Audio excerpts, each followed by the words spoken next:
नमस्कार दोस्तों, study with Dev channel में आपका स्वागत है। दोस्तों, पिछली वीडियो में हमने वैदिक जो सैंधव सभ्यता है, सिंधु घाटी सभ्यता को हम पूरी तरह से कंप्लीट कर चुके हैं। तो दोस्तों, यदि आप लोग उस वीडियो को नहीं देखे हैं तो पहले जो लमसम लगभग 15 से 16 क्लासें हो गई हैं, आप उसको देख सकते हैं पहले। इसके बाद इसको देखें तो ज़्यादा सही रहेगा। सैंधव सभ्यता, सिंधु घाटी सभ्यता, मोहनजोदड़ो, हड़प्पा, जितने भी प्रमुख स्थल हैं सभी के बारे में हमने आपको बता दिया है। बहुत अच्छी तरह से हमने उसको पढ़ाया है। आप उस वीडियो को देख सकते हैं जाकर के। पूरी लगभग 15 से 16 वीडियो हैं, लगभग 16 वीडियो हैं। आप उसको पहले देख लीजिए पूरा। जो भी आप देखना दोस्तों, सीरियल वाइज देखना, तभी मज़ा आएगा पढ़ने में। सिंधु सभ्यता के बाद अब देखते हैं दोस्तों वैदिक सभ्यता। सिंधु सभ्यता में हमने सैंधवकालीन जितने भी प्रमुख स्थल हैं सबको देख लिया है। अब वैदिक सभ्यता पे चर्चा करते हैं, जिसका कार्यकाल माना जाए तो 1500 से 600 ईसा पूर्व तक सैंधव वैदिक सभ्यता को माना गया है। वैदिक सभ्यता का काल है 1500 से 600 ईसा पूर्व तक।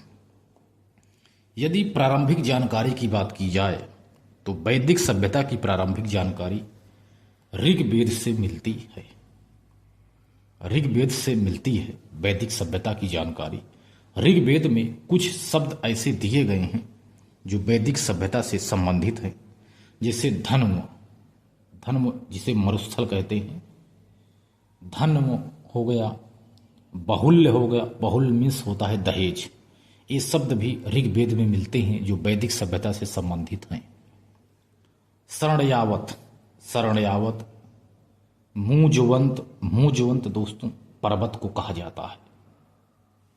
मूजवंत, हिमवंत, हिमवंत समझ गए दोस्तों, हिमालय। सीर, सीर मिस होता है दोस्तों हल, हलों को सीर कहा जाता है। आदि जानकारी ऋग्वेद से ही मिलती है, जिसका संबंध भी वैदिक सभ्यता से है। धन्व, बहुल, शरणयावत, मूजवंत, हिमवंत, सीर आदि शब्द।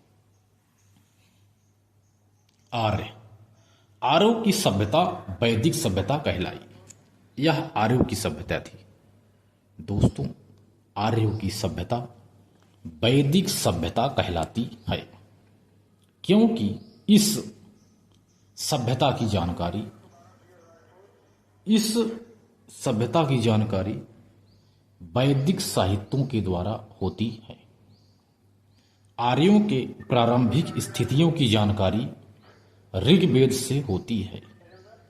ऋग्वेद में निम्नलिखित शब्दों का उल्लेख मिलता है। यानी आर्यों की सभ्यता वैदिक सभ्यता कहलाती है, क्योंकि इस सभ्यता की जानकारी वैदिक साहित्यों के द्वारा होती है। आर्यों के प्रारंभिक स्थितियों की जानकारी भी ऋग्वेद से होती है। ऋग्वेद में निम्नलिखित शब्दों का उल्लेख मिलता है। विभिन्न प्रकार की जानकारी ऋग्वेद से होती है। आर्यों की जितनी भी प्रारंभिक स्थिति है, वो लोग कहाँ से आए, कैसे आए, क्यों आए, कौन थे, इनकी सभी जानकारी ऋग्वेद से होती है। तो आइए देखते हैं, ऋग्वेद में कुछ शब्द हैं, इनका भी उल्लेख ऋग्वेद में मिलता है। एक तरफ शब्द लिखेंगे दोस्तों, एक तरफ अर्थ। एक तरफ शब्द, एक तरफ अर्थ। शब्द है जैसे धन्व, धन्व हमने बताया था दोस्तों, धन्व, धन्व को कहते हैं कि यह मरुस्थल है। मरुस्थल को धन्व कहा जाता है। शरणयावत हमने बताया दोस्तों, शरणावत, मूजवंत। शरणयावत का मतलब होता है दोस्तों कश्मीर की जो बुलर झील है, इसे शरणावत, शरणयावत कहते हैं, कश्मीर की बुलर झील। मूजवंत, मूजवंत यानी पर्वत को कहा जाता था, मैंने ऊपर बता भी दिया, मूजवंत यानी पर्वत। हिमवंत, हिमवंत मीन्स होता है हिमालय। हिमालय पर्वत को हिमवंत कहते हैं, पर्वत को मूजवंत कहा जाता है। सीर, सीर भी हमने बताया हल, सीर मीन्स होता है हल। इसके बाद बहुल, बहुल मीन्स होता है दोस्तों दहेज। इसके बाद निष्क या निशाका। निष्क या निशाका को गले का स्वर्ण आभूषण कहा जाता है। यही कुछ शब्द हैं दोस्तों। धन्व मिस मरुस्थल, साणयावत यानी बुलर झील, मूजवंत पर्वत, हिमवंत हिमालय पर्वत, सीर मीन्स होता है हल, बहुल का मतलब है दहेज, निष्क या निशाका होता है गले का स्वर्ण आभूषण यानी गले का हार।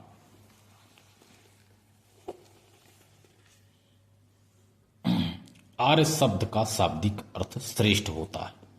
दोस्तों आर्य शब्द जो है इसका शाब्दिक अर्थ होता है श्रेष्ठ।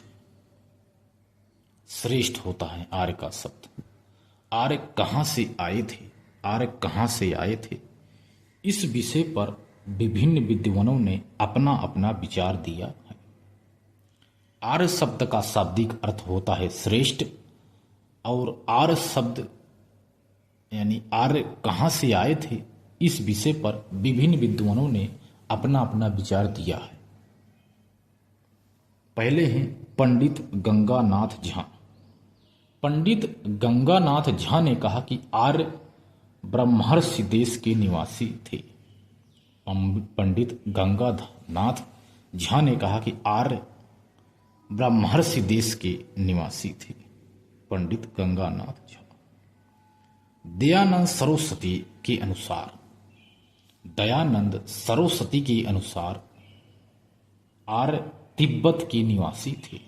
दयानंद सरस्वती ने कहा कि आर्य तिब्बत के निवासी थे। बाल गंगाधर तिलक के अनुसार, बाल गंगाधर तिलक ने कहा कि आर्य उत्तरी ध्रुव के निवासी थे। बाल गंगाधर तिलक ने कहा कि आर्य उत्तरी ध्रुव के निवासी थे। मैक्स मुलर ने कहा, एक थे प्रोफेसर मैक्स मुलर। तो प्रोफेसर मैक्स मुलर महोदय के अनुसार इन्होंने बताया कि आर्य मध्य एशिया के निवासी थे। प्रोफेसर मैक्स मुलर ने बताया कि आर्य मध्य एशिया के निवासी थे। उन्होंने बोगज कोई के अभिलेख का साक्ष्य दिया। प्रोफेसर मैक्स मुलर ने बोगज गोई के अभिलेख का साक्ष्य दिया।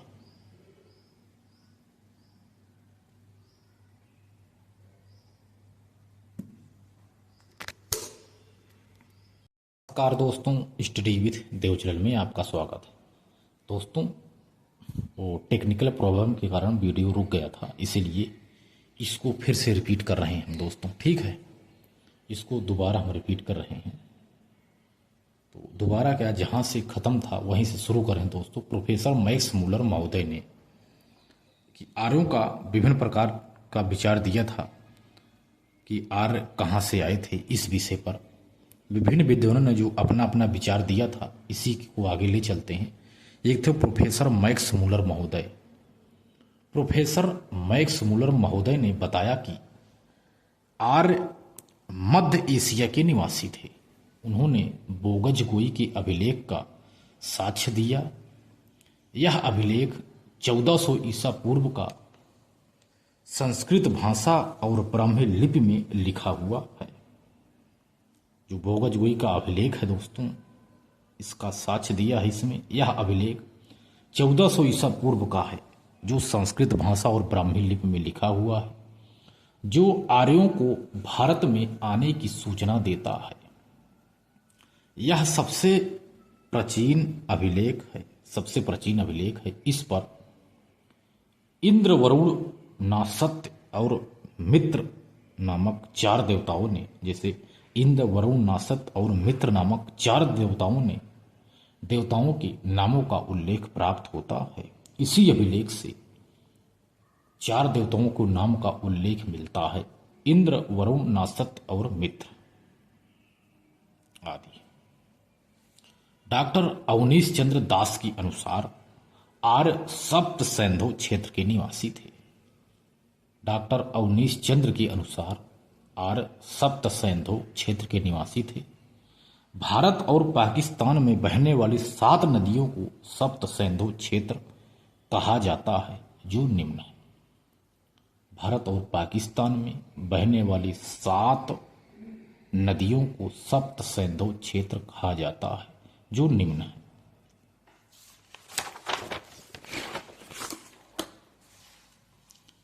नदियां आइए देखिए, तो 7 नदियां हैं दोस्तों। इनका प्राचीन नाम और आधुनिक नाम की चर्चा करते हैं। प्राचीन नाम में पहली नदी है सिंधु नदी, इसको अब सिंध कहते हैं, आधुनिक नाम सिंध है, यानी इंडस नदी। अगली नदी है सतुद्री नदी, जिसे सतलज नदी कहते हैं, आधुनिक नाम सतलज नदी है।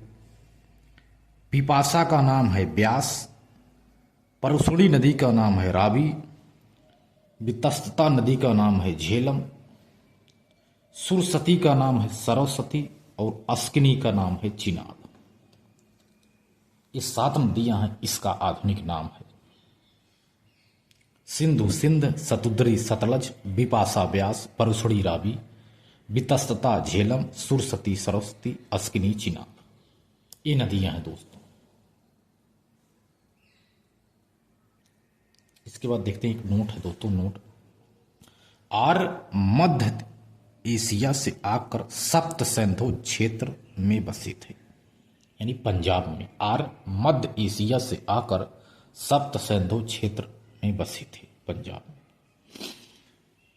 कुछ नदियां थी। अब अफगानिस्तान में बहने वाली नदियां देखते हैं दोस्तों।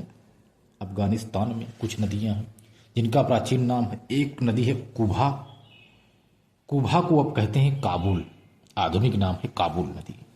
गोमल का गोमती, सुवस्तु का स्वाति और कुर्रम का क्रुमु नदी, ये आधुनिक नाम है दोस्तों। ऋग्वेद में कुल 40 नदियों का उल्लेख मिलता है। ऋग्वेद में कुल 40 नदियों का उल्लेख मिलता है। उनमें सबसे प्रसिद्ध नदी है सिंधु, पवित्र नदी है सरस्वती और अंतिम नदी है गोमल। इन नदियों का प्रमुख उल्लेख है, यानी ऋग्वेद में 40 नदियां हैं।